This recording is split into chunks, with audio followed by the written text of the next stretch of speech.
All right, now let's begin talking about growing early season vegetables. First of all, I want you to know that we have a lot of 10-minute university handouts on vegetable growing, and you can find all of them on our website.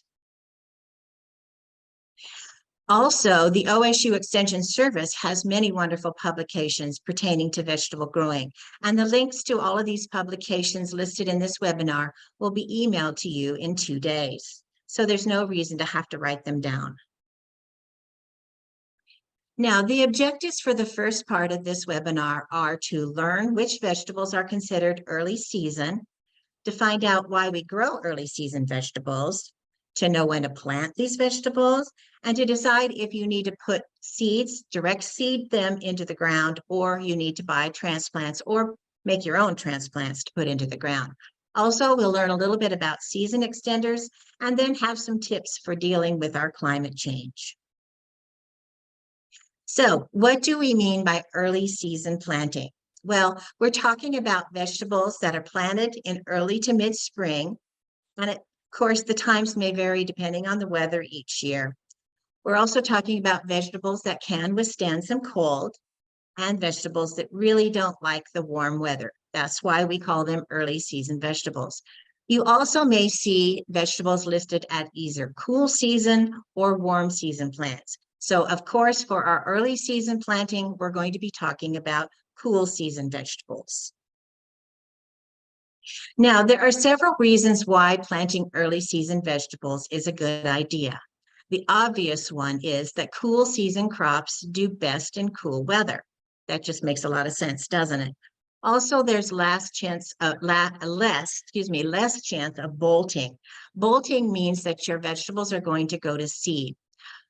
Plants bolt when the weather gets warmer or when our day lengths get longer, and sometimes when the vegetables are stressed. Also, during the early season, we have less pest problems. Our pests, the weather just isn't quite warm enough. They haven't woken up yet. So that's a nice thing, a nice reason to plant those early season vegetables. Also, because we have more rain during the spring and early summer, less watering is needed. Also, by planting some early season vegetables and then also planting your warm season vegetables, you're going to be able to increase the production in your garden.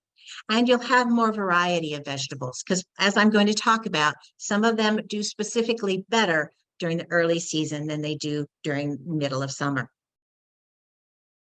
Now, you're probably wondering, well, what types of vegetables are good for planting early season?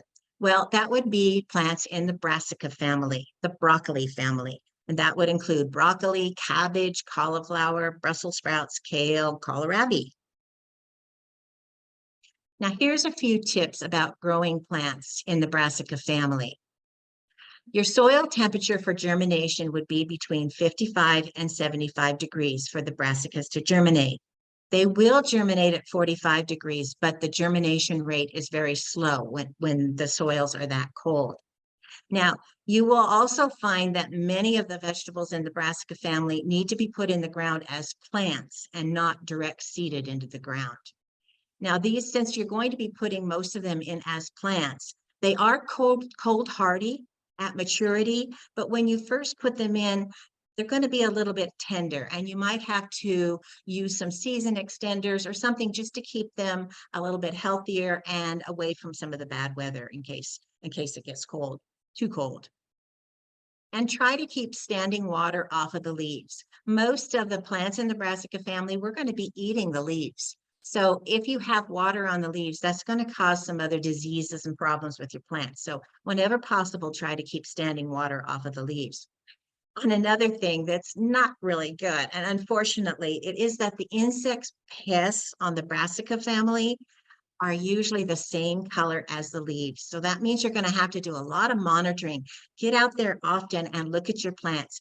Find those little critters when they're small or when there's only a few and dispatch them as much as you can. Succession plantings is also a good idea, and that means like planting a few and maybe 2 weeks later planting a few more, and 2 weeks later planting a few more. That way, if we get some really strange weather, at least you know some of your plants will be able to survive. There are also specific cultivars for the seasons. We have a lot of the seed companies have cultivars that are good for early season planting and some that are good for fall planting. And that's going to be a whole nother story.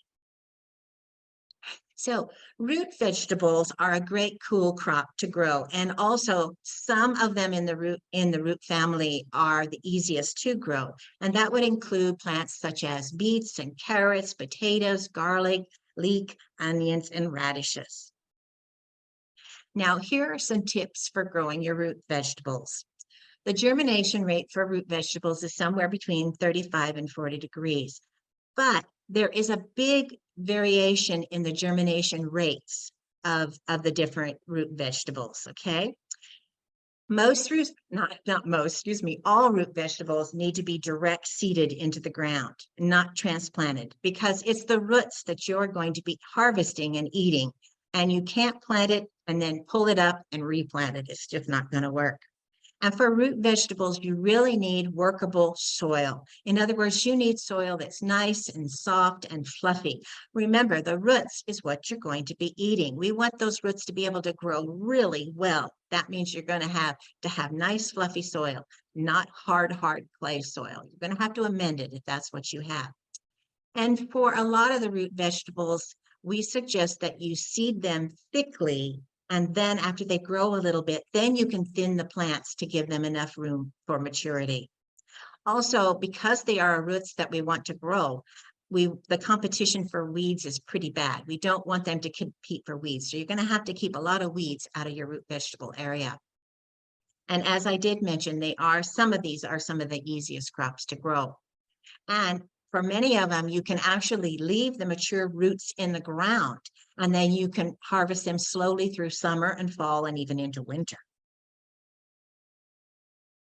Now, leafy greens are also a cool season vegetable. Lettuce, green onions, Swiss chard, bok choy, mustard, spinach, arugula. Now, some of you may already know this, but arugula is actually in the brassica family, but most of the time you will see it listed among the other leafy green vegetables. So for your leafy greens, the soil temperature for germination is best somewhere between 40 and 60 degrees. You can either put these greens in as direct seeded into the soil, or you can put them in as transplants, plants that are already grown. Now, leafy greens, they don't take too hot sun, and they may need a little bit of shade later in the season, or even in the spring. If we start getting some really sunny, bright sunny days, you might need to give them a little bit of shade to keep them healthy and happy. If you're going to grow lettuces, the leafy type of lettuces are actually the easiest to grow. That doesn't mean you can't grow head lettuce. I actually grew head lettuce last year, and it grew, it tasted really good, but I'll have to tell you, my head lettuce was the size of a baseball. So I think I'm going to stick to my leafy ones next year. Succession planting is a really good idea for your leafy greens. Like I've mentioned before with the brassicas, plant some, couple weeks later, plant some more, a couple weeks later, plant some more. That way your harvests for these plants are going to be much longer. You'll be able to take advantage of them a lot longer. Also, because we are eating the leaves on all the different types of leafy greens, try to avoid water on the leaves. And once again, for many of these plants, it would be a good idea to seed them thickly and then thin them later to give them room to grow. And we can't forget about peas. You can grow snap peas and snow peas and freezer peas, any kind of peas you want to. You'll notice that the germination temperature for peas is a long way. You can germinate your peas as low as 40 or as high as 85. And one of the reasons why they work so good, because it says you can germinate them at 85. Peas are also one of those good crops that's used for fall planting, and you'd have to be planted in the middle of summer when our temperatures are really warm in our soils. If you're going to grow climbing peas, you're going to need some type of support to hold them up. And even some of the ones that are considered bush peas may get as high as 30 inches tall. So sometimes they might need a little bit of support too. Peas are what we call nitrogen fixers. In other words, they fix their own nitrogen into the soil. So they really they don't need a lot of fertilizer. And if they do, they might need only a little bit of nitrogen. Also, the nice thing is that peas can tolerate little bit of light frost. But you also want to make sure that you pick your peas often. If you don't, and you let them get too mature on the vines, then the plant itself is going to think, oh, okay, it's time for me to shut down. So all your little immature peas, they're not going to grow to maturity. So get out there often, pick the ones that are already mature and enjoy them. Excuse me. All right, before you plant, you need to be sure that the soil is dry enough. If you cultivate your soil when it's too wet, that will break down the soil structure. So you can determine if your soil is ready to plant by taking the squeeze test. So what you're going to do is you're going to take some soil in your hand and you're going to squeeze it. And you'll notice the picture on the left. That person opened up their hand and obviously that soil is much, much too wet. And there's no way they're going to get that soil to fall apart. But if you squeeze your soil and you open it up like the picture on the right, and you take your other hand and you push on it and it falls apart, you will know that that soil is dry enough to be able to plant. So if your soil's dry enough to plant, you're still going to need to make sure that the soil temperature is warm enough for your seeds to germinate or for your plants to grow. So you're going to be using a soil thermometer. What you want to do is you want to push the thermometer in the ground about 4 or 5 inches because you want it down. You want the tip of this soil thermometer down in the area where your roots are going to be growing. You want to leave it in there for about 5 minutes or longer is it better, and take your temperature for several days in a row. Morning is the best time because morning is the coolest time. So this way, over several days, you'll be able to register about what your soil temperature is. Now, there are a lot of publications that have soil temperature charts. This chart is from the OSU publication called Vegetable Gardening in Oregon. And you will notice that it lists the minimum temperature range for each crop and the optimum range also. And by looking at the soil temperature chart, such as this one, and taking your soil temperature, you can be sure that the crop that you want to plant will be able to grow really well. Now, you could also use what we call a planting chart, and that will tell you the optimum dates, not the temperatures, but the dates for planting certain vegetables in your area. Of course, this may vary from year to year, and it does vary a little bit from chart to chart. Different organizations have built these charts a little bit different, but pretty much in the same area. Now, this chart also is from the OSU publication, Vegetable Gardening in Oregon, and it has the planting dates for the different regions in Oregon, not just for the Willamette Valley.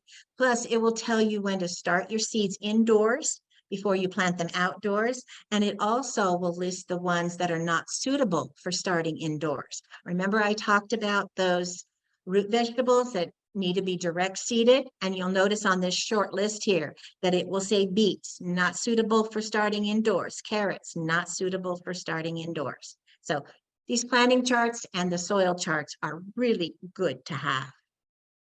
And don't forget the seed catalogs. Even if you're not going to order from them, they have a lot of good information about growing the different crops. But not only that, if you look online, they even have customer reviews talking about certain crops. Now, I put up these 2 specific seed catalogs because I thought they had very pretty covers on them. But I wanted to explain something. The reason why seed catalogs are a good thing to have, even if you're not going to buy from them, is all the information in there. This picture is a picture of a cauliflower that came from the Territorial Seed Catalog. And if you'll notice underneath, this is what it talks about this cauliflower. It talks about that its taste, mild and sweet. It talks about its vigor, how it has rapid growth, so that it is specifically one of the easiest ones to grow. It tells you what the heads look like, how big they are, how much they weigh. It tells you things like when is prime eating time. That's kind of neat. Then it says that they will last up to 10 days in the garden. And another nice thing is it tells you some things you might need to know about. And that in this one particularly says that it may manifest a delicate pink blush when maturing in hotter parts of the summer. So if you happen to see this cauliflower and it has some pink on it, you think, oh no, it's getting fungus on it. No, that's just the way this one works. So there's a lot of really good information in these seed catalogs. But your seed packets will also have a lot of good information. This packet here happens to tell about the seed depth, the seed spacing, the soil temperature that's best for germination, and how many days it's going to take for germination. You notice on here, if you'll read it, this is a carrot and it says days to germination, anywhere from 6 to 21 days. Now for like radishes, your radishes will germinate in just a few days if your soil temperature is at a good temperature. But carrots may take as long as 21 days, 3 weeks. You may think they're not going to come up, but 3 weeks is a long time for germination. But you have this information with you on the seed packet. All right. It also will tell you about fertilization tips, and it tells about some insect prevention. This one talks about the carrot fly maggot, and it talks about how you can prevent that from happening. So there's lots of good information out there for you. Now, before you plant your crops, you will need to know if it grows best from direct seeded into the soil or if you need to put it in as transplants. Now, your transplants can either be grown by you if you have a greenhouse or inside your home, or you can purchase them. The publications, seed catalogs, and all the seed packets that I just talked about will give you a lot of this information. And they will tell you the best way to grow your crop. So this is just an example here on this slide, and that is peas, carrots, lettuce, kohlrabi, greens, kale, beets, and radishes do best by direct seeded. Cabbage, broccoli, and cauliflower definitely need to be put in as a plant. If you try to put it in as seed, it would take too long to germinate and too long to mature, and our season here is just not long enough for that. But then there are a lot of plants that you can either put in as seeds or plants. Kale, kohlrabi, lettuce, greens, and peas are an example of that. And then, of course, we have potatoes and onions. The potatoes are going to be put in as tubers. You're going to go to a reputable nursery and you're going to buy potatoes that are specifically grown for planting in your garden. You don't want to go to the grocery store and buy a potato from the grocery store and go home and plant it.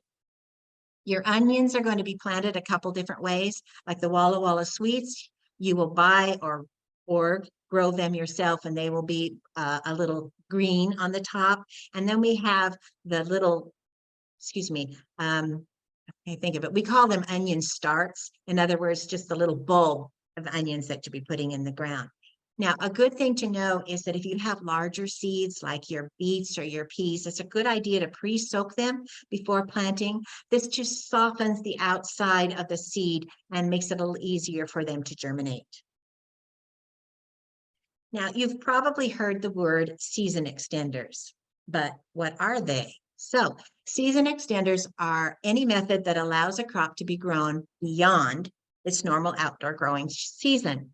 So they can include raised beds, cold frames, high tunnels, black plastic mulch, row covers, and cloches. What they do is they either warm the soil or they warm the air around the plants, or some of them will do both. This kind of creates a nice little microclimate for your plants to grow in, sort of like a miniature greenhouse. Now, raised beds are considered a season extender because raised beds warm up the soil quicker than the soil in the ground. And that allows you for earlier planting if you have raised beds. Now, there are many different types of frames available that you can use for raised beds. And in fact, OSU has a publication called Raised Bed Gardening that will give you a lot of information on using and building raised beds. But you do not have to have a frame around your garden to be considered a raised bed. If you mound your soil up and plant on top of that mound, that is considered a raised bed because being mounded up, it will warm up quicker and allow you to plant quicker. Now, cold frames extend the growing season, either by planting, either at the planting time to give the plants a head start, or at the end of the season. They're built with some type of frame, and the top is either glass or plexiglass or greenhouse plastic. And then they're also hinged to lift the top up and down to let some air circulation if you need it. Now, if you don't have access to a greenhouse or you can't start your seeds indoors, a cold frame is a really good way to do that, because what you can do is you could put a bottom on the cold frame, a hard bottom on it, and then put a propagation mat on top of that, plug it in, and that will help to heat the soil or your starting mix on your plants. Or you can use it without a hard bottom on the bottom, like both of these pictures showed. It's just laid right over top of the plants, but it's still, the top can open and close to give you that greenhouse effect.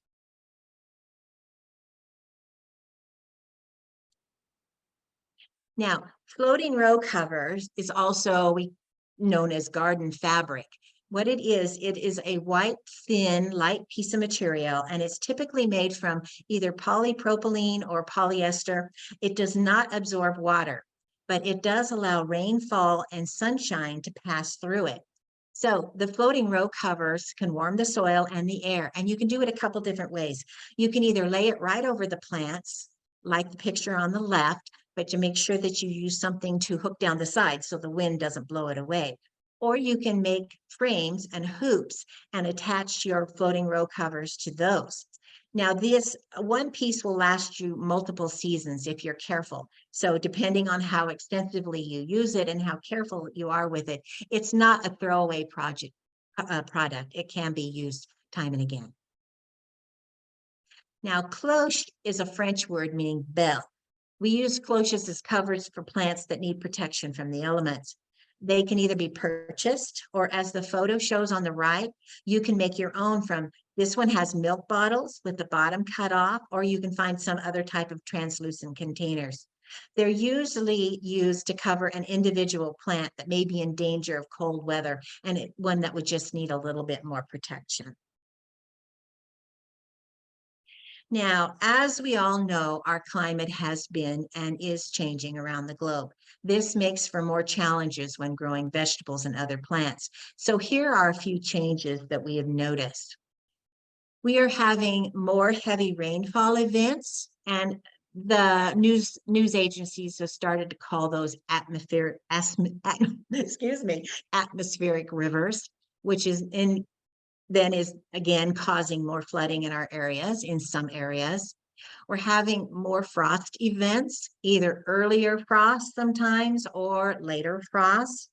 We're having longer periods of heat and drought and hotter temperatures. And another thing, the news people have started to call those heat domes. We have heat domes that have come around for several days in a row with hotter than normal temperatures.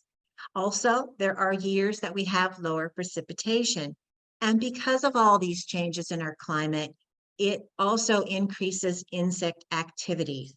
Insects come out when weather is more warm, and they also get a little bit confused. So they may come out of hibernation, or they may come out of their eggs or out of their cocoons earlier. So that's one problem that we're having a little bit about. Now, here are some things we could do in our gardens to help overcome some of these challenges. If you're finding that it's much, much too hot, you can use shade cloths to cover your plants. And you can see that photo there at the top right of some shade cloth over that really large garden there. Also doing succession planting, like I mentioned before. Plant your plant, a couple weeks later, plant some more, and a couple weeks later, plant some more.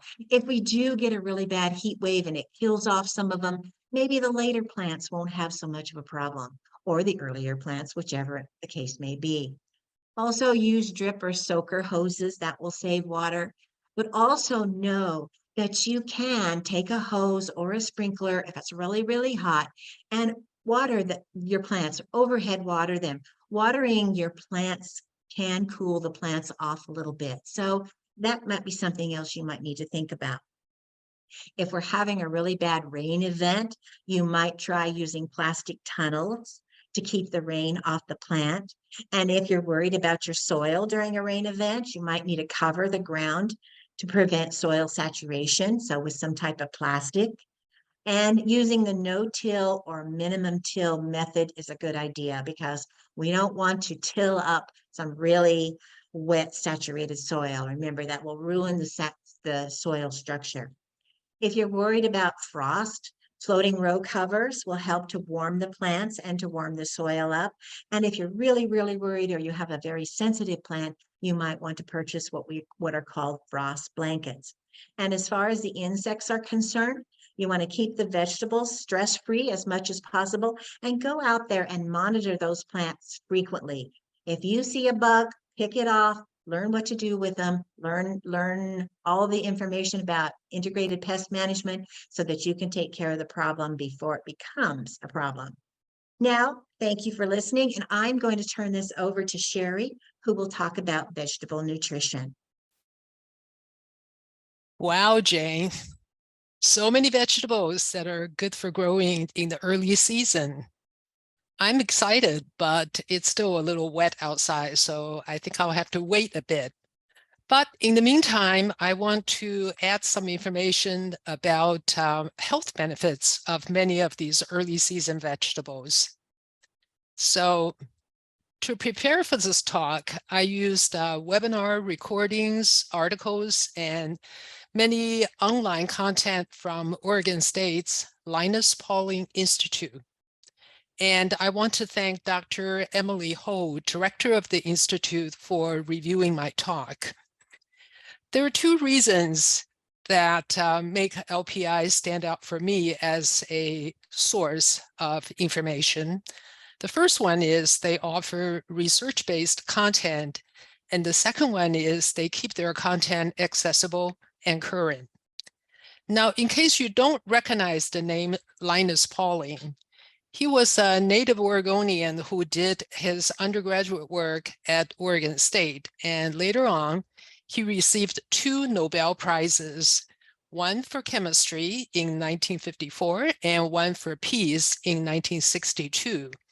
And today, coincidentally, February 28th is Linus Pauling Day, only in the state of Oregon. So let's begin with the idea of food as medicine.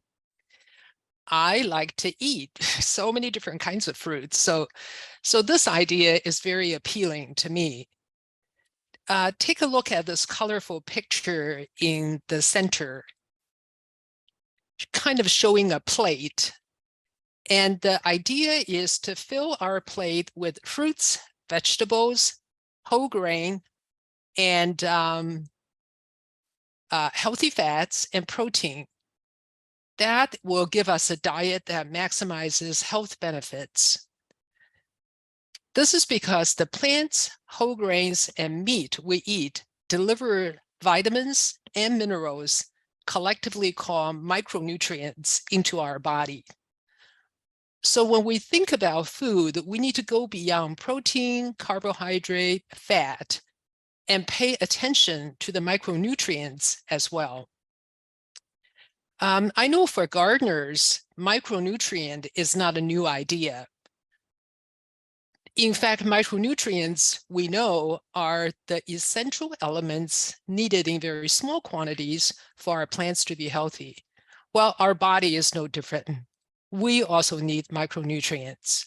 And in fact, micronutrients and phytochemicals, meaning chemicals made from by plants, play important roles in human aging, immune function, and chronic disease. And the Linus Pauling Institute scientists do research in several of these areas.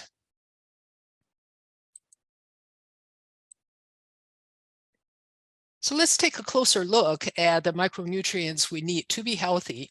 There are 27 in total. 14 are classified as minerals, such as calcium, iron, zinc, and 13 are vitamins, such as vitamin A, C, etc.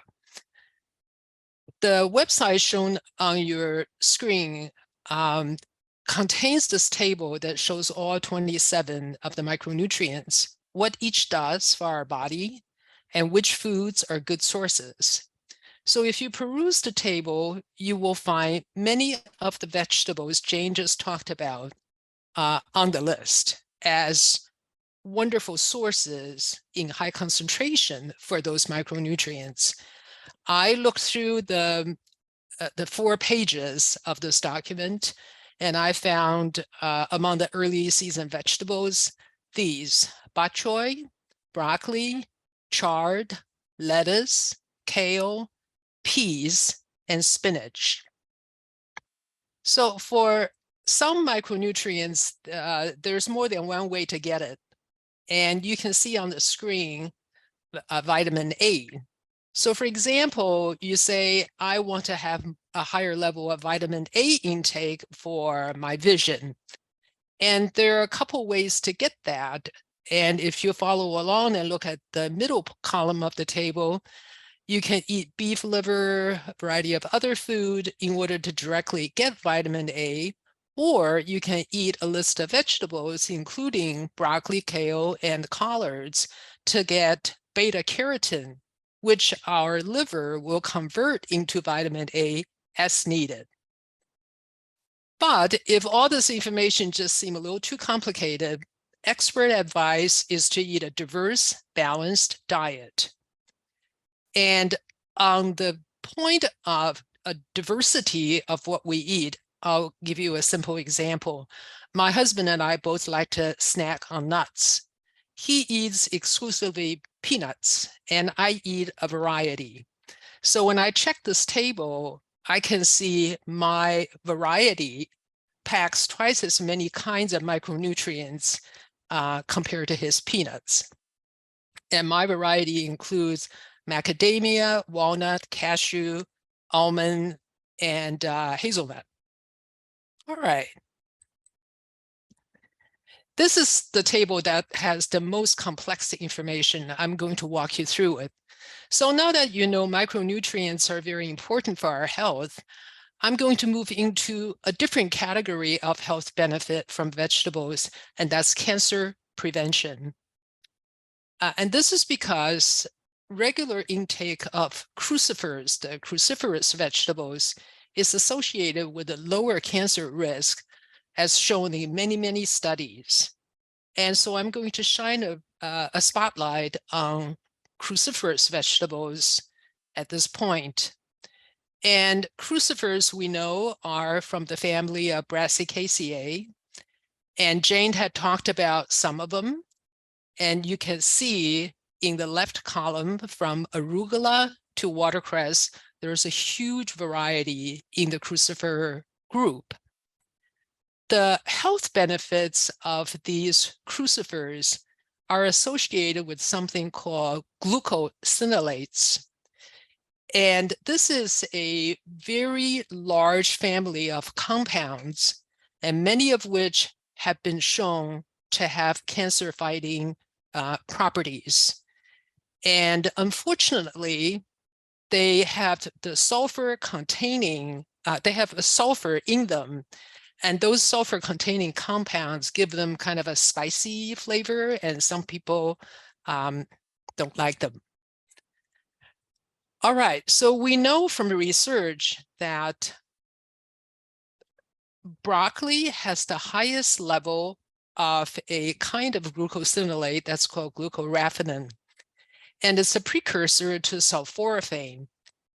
And I'm going to, in the next slide, give you a reference that is recent research out of the Linus Pauling Institute showing sulforaphane has cancer-fighting properties.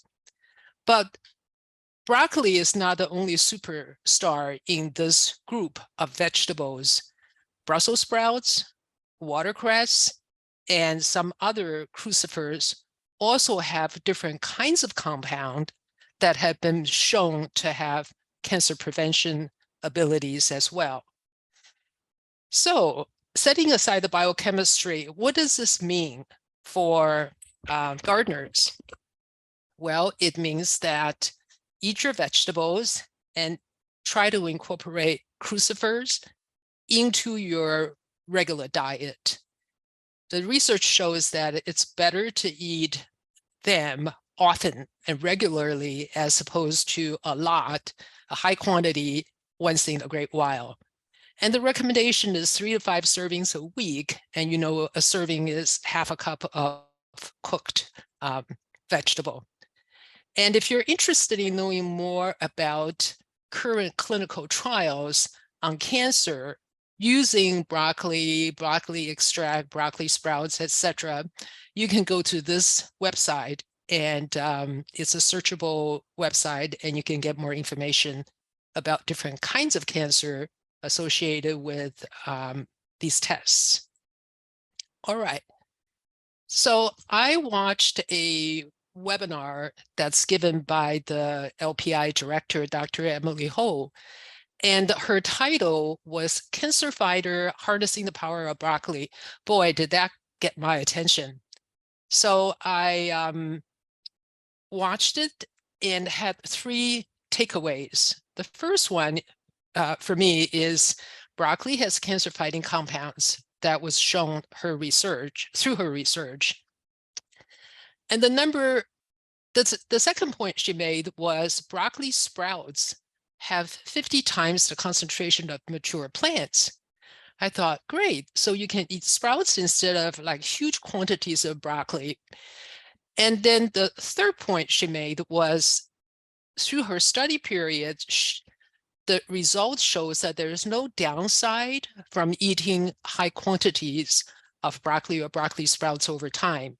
So I thought, why not learn to become an early adopter of eating broccoli sprouts to benefit from the current research before it completes clinical trials and goes through, the pharmaceutical routes until finally the recommendations come out. If it doesn't hurt and it may have benefit, no, it's worth a try. So I set a personal goal of eating half a cup of broccoli sprouts a day. And I began with these supplies.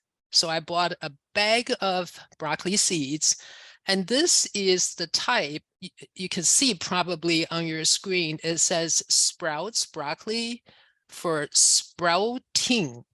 So these are specifically for sprouting, which guarantee a very high germination rate compared to the sprouts, the seeds that you buy for planting into the ground. I use mason jars, which have a lid, and I'll say a little more about the screen materials for the to go with the lid. I had some cheesecloth, so that came into the supply list. And then finally, I have an existing colander just for draining things. And it happens to be a very fine wire mesh. So it's perfect for catching the broccoli seeds during the sprouting process. So this is my list of supplies. For the mason jars, I used pint jars.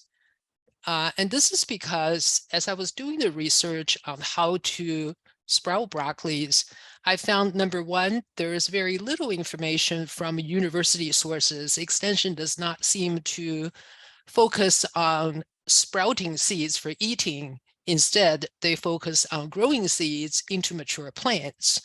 So I had to watch a lot of YouTube videos, look at a lot of commercial sites, and what I learned is, number one, sanitation is very important because there is a risk for contamination. Since we're eating these sprouts raw, there's a risk for contamination at every stage of what you do, from the seeds that you purchase for germination through the containers, the screen material, etc.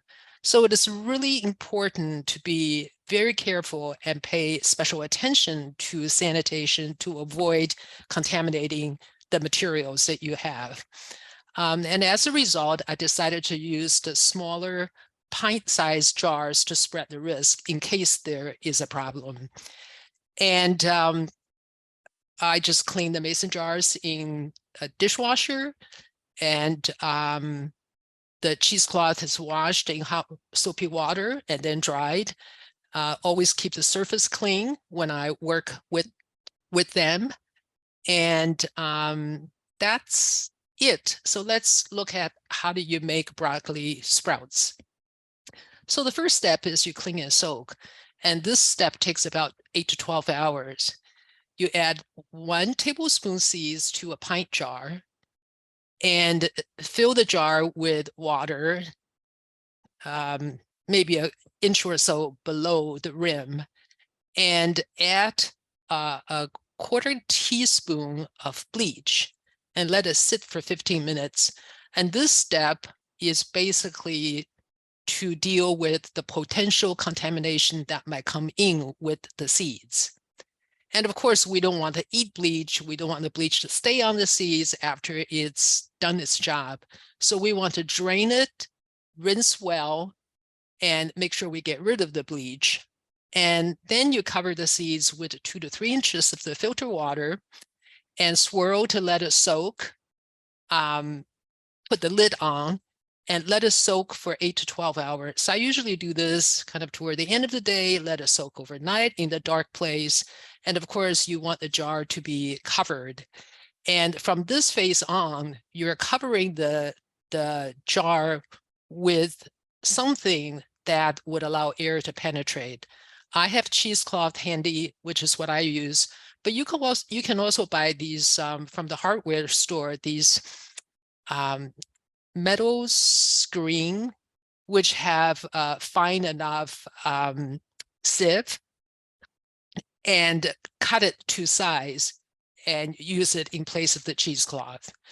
Now, we know seeds do not need light to germinate, so you just put it in the dark place, but make sure it's a fairly clean place. And by that, I mean it's not going to be played with, for example, by your household pets. It's not within a close distance of where you may handle raw meat, fish, anything else that might cause any kind of contamination. Well, you get the idea. So after it's been soaked for 12 hours, you drain the seeds. And in my instances, I use the colander for rinsing. So everything goes into the colander and I rinse it under a faucet with running water. And usually I try to rinse for about a minute just to make sure everything is thoroughly cleaned. And drain the jar, drain the seeds. There is no standing water in either source. And then you put the seeds back in the jar and cover it and return it to the clean and kind of a dim light place and let it sit. So for a 24-hour period, usually I'm rinsing this 3 to 4 times during the day. And it's important in the early part of the sprouting process, you want to rinse and drain more frequently. The recommendation is 4 to 6 hours. Do a rinse and then let it go back. And on day 4 on, you can stretch that interval a little longer into about 6 to 8 hours. And this is because in the early part of the germination, there is a lot more metabolic waste, carbon dioxide. So it's helpful in terms of keep everything clean and minimize contamination, to rinse them more often and bring fresh water and oxygen into contact with the seed surface. All right. I have noticed room temperature affects germination speed. So when it's warmer out, let's say in the summer, I noticed that usually by day 3, I'm beginning to see most of the seeds had germinated. But in the winter months, because my jars are in room temperature and I keep it in a cooler part of the house, it seems to take longer, and usually it's 4 days or maybe into 5 days. When most of the seeds have sprouted, which usually takes about 4 days, and then you can move your jar into light, but this is a bright window, but not direct sunlight, because sunlight will cook your sprouts. And the light will encourage the chlorophyll to develop and turning the sprouts green. So repeat the rinsing and draining every 6 to 8 hours during this phase until the sprouts are fairly green and they are reaching roughly an inch long. That's when you harvest. Before I harvest, because I don't like to eat the hull, that's the seed coat, I put it in the salad spinner, wash the whole thing, drain it well, and actually during this part that I can just easily remove the hull because they float to the surface. And then I spin dry it because in the literature I've read, keeping it dry with no standing water is helpful in preserving the freshness of your sprout. So you can store it in the refrigerator for up to a week, or you can freeze your sprouts. Apparently, sulforaphane, which is this cancer-fighting compound in broccoli and broccoli seeds and sprouts, is still good and active when it's frozen, but it will break down very quickly upon thawing. So if you do freeze it, you want to thaw it and eat it right away. What I mentioned there is very scarce university resources, but there is a sprout production, not specific to broccoli sprouts, but more a variety of other sprouts. But I provide that information on the screen. You might want to check it out. And of course, I've mentioned food safety, and here is a resource from Clemson University to consider. So now that you have your broccoli sprouts, how do you eat it? I just sprinkle it on salads, put it on a sandwich. I've tried flavoring a smoothie. I've put it on top of a baked pizza. Use your imagination. So to summarize, micronutrients are essential for human health. We know many of the early season vegetables contain micronutrients that are important to our health. And many of the crucifers not only have micronutrients, but they have their own cancer-fighting compounds. The Linus Pauling Institute research has shown sulforaphane in broccoli reduce cancer risk. And we know broccoli sprouts have 50 times the concentration of sulforaphane compared to mature plants. So the recommendation is eat 5 servings of crucifers weekly or half a cup of broccoli sprouts daily for maximum health benefit. And I've listed a couple of sources, and all of this information will be in the follow-up email you get in a couple of days. So with that. Hi, Jane. Hi, Cheryl. I love the presentation. It was so timely. Lots of people very eager to plant early season vegetables. So we got some questions. Okay. All righty. One is talk about how you check to see if your soil is appropriate for planting. Do you use a soil thermometer? And if so, what methodology do you use? Okay, like I mentioned there, yes, definitely use a soil thermometer. Put it in the ground 4 to 5, 6 inches as far as it'll go. So it's in the root area where your plants are going to be, where the roots are going to be. Leave it in there for 5 minutes, even longer is better.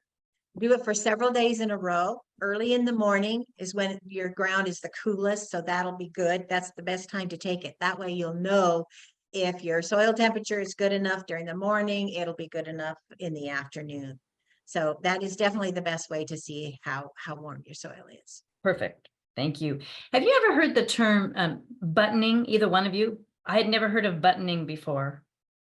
I know. And so while you guys were making that wonderful presentation, I was quickly trying to do some research.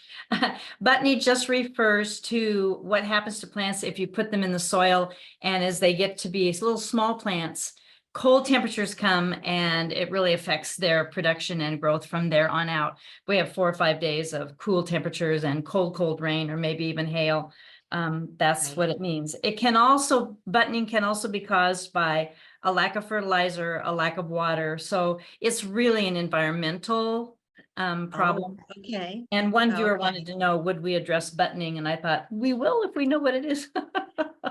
Well, then, if you're worried about that, then using some type of season extender to keep the soil warm, to keep the plants warm, would probably be a good idea.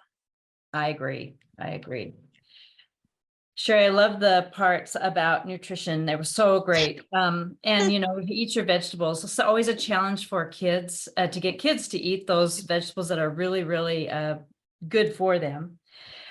When you prepare, and I know so many of them, like the broccoli, can be bitter and maybe not as. Do you have any tips for how to get kids to eat those things? Sure, slather it with ranch dressing. Oh, it works for me. To slather it with a. One question we had was you said filtered water for the sprouts. They wondered what you're trying to filter out and if they need to use something like zero water to grow their sprouts. Oh, I use filter water primarily because I want to make sure that the sprout does not have any odd taste. And sometimes with municipal water, it can have, chlorine, a higher level of chlorine that has not dissipated. So I use filter water just to give the sprout the least potential reason to be contaminated. When I first started sprouting, I was really a little paranoid because after I read all this information from sources that I don't know if I can trust, what they say, because I don't know what's their research back, for it, or if they're just repeating what they heard from somebody else. Uh-huh. And I watched this YouTube video. This guy spent 16 minutes, just real time, to make you sit there and watch 16 minutes of draining the last drop of water Oh, out of the container that he had the uh-huh. sprouts. And he was just emphasizing, don't have any standing water because it's a source of contamination and you can have mold growing. And Oh, of course. yeah, so anyway, so I guess I was just being extra cautious. I should say that if you have a good municipal water, it's not a problem. You just use, water from the faucet should be fine. Okay. Because I think bigger the bigger benefit comes from the frequent rinsing and cleaning, to get rid of any of the waste materials and just keep it fresh. And really, it's kind of a preventive way to keep anything from growing, because when they barely started, it's time for you to come and rinse it and clean it out. So you're Uh-huh. not letting anything stagnate and Right. sit for too long. Right. Yeah. One person was concerned about getting the hulls off of the seeds, the broccoli seeds. And I assume that in all that rinsing process, which is multiple, that takes care of that. Well, the hulls are very light. So my final Right. cleaning round, I put it in the salad spinner, but before I spin it, I just kind of scoop out the hull because they're just all floating on the top. And yeah, so I mean, they're edible. There's nothing bad about eating them, but it's more the mouthfeel and the psychology, because when you look at it, it's not particularly attractive. Right. I've noticed that leaving a little hull will keep my husband out of my broccoli sprouts. Oh, So if I don't want him to eat mine, I just leave some hulls there, and it's he'll just look at it and go, "Oh, that doesn't look too good." a So little aesthetically displeasing, helps yeah. to keep them away from. Okay. And do you re-sanitize your jar each time you finish? Do you make sure you sanitize it well, or is that not important? I clean everything in between batches, and again, the jars, I just wash them in the dishwasher. It's hot And the enough. cheesecloth, yeah, I just use, hot soapy water and dry it. I think a lot of it is not necessarily, I never felt it's necessary to sanitize with, chlorine, for example, for the cheesecloths, because I think the drying will help. And Right. if I really want it to dry, dry very well, I can put it in the dryer, the machine, Oh, sure. because that heats it well enough that, It would it's kill going any to kill germs. anything. Yeah, Right. It exactly. would. Okay, this one's for Jane. A lot of a number of people, because they have a finite amount of place to put their early vegetable gardening in. Is there a guideline for how you can cohabitate plants so that they're not crowding each other out, but that you can have a nice variety of early season vegetables?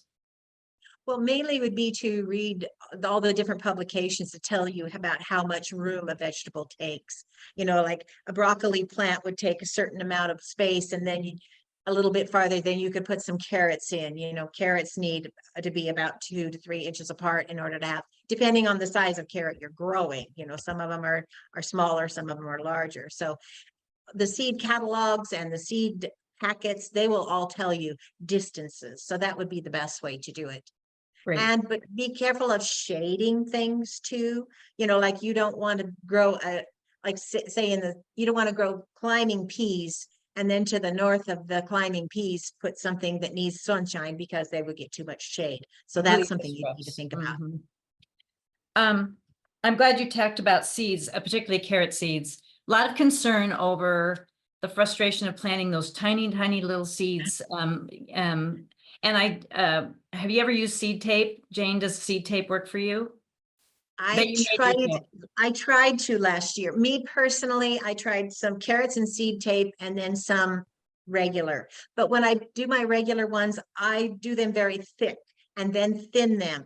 When I did the seed tape, the ones that didn't germinate, I had a little bit too much space between them. But for the people that don't want to worry about thinning, because that does take time and you have to remember to do it too. So if that way, I would definitely use the seed tape. Okay. A lot of people, I've heard lots of people with success about that. Yeah. And Dan emailed in, and he has a new raised bed that he has filled with a 3-way blend. Its pH is 6.5. And this question is for either of you or both of you. He wants to know what he should add to the soil to make sure his vegetable garden is spectacular. He's got this beautiful new bed. He wants it to be really great. You want to take that one, Sherry? Well, I would ask Dan if the raised bed is filled with totally foreign new import materials that he purchased, or if it contains some native soil, because native soil actually is the secret ingredients. If he has something in his, if he can seed his raised bed with some native soil, it will bring microorganisms into it. The soil life will actually become the secret ingredients to help his plants do well.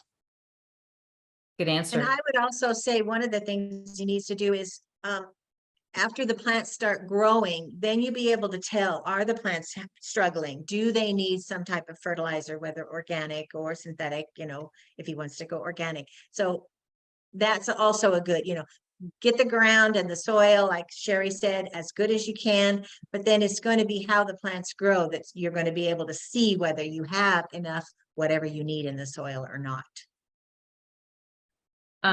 Another question for both of you, and this is a little bit of a challenging question. David wants you guys' thoughts on best crops to plant, because he has a challenging schedule. He's away most of April, and then again from late July until September.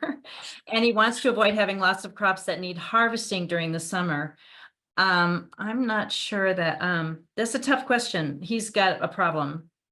Well, my immediate thought is plant a bunch of greens. If you plant them in March and there is an automatic watering system, they will be growing in April and they'll be ready for harvesting early May. Okay. So that takes care of what I would do with, early spring. And I would recommend spinach, lettuce, because spinach actually you usually harvest one crop. In summer usually it's a little too hot, and lettuce also usually come June, July. The temperatures are so high.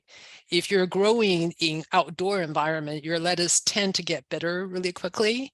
Mm-hmm. And I would say to where the after he's harvested that first group, he can then go to herbs. If he likes cilantro, if he likes basil, and if he likes tomatoes, he can grow the early varieties, which will give him tomatoes before he, leaves for his trip.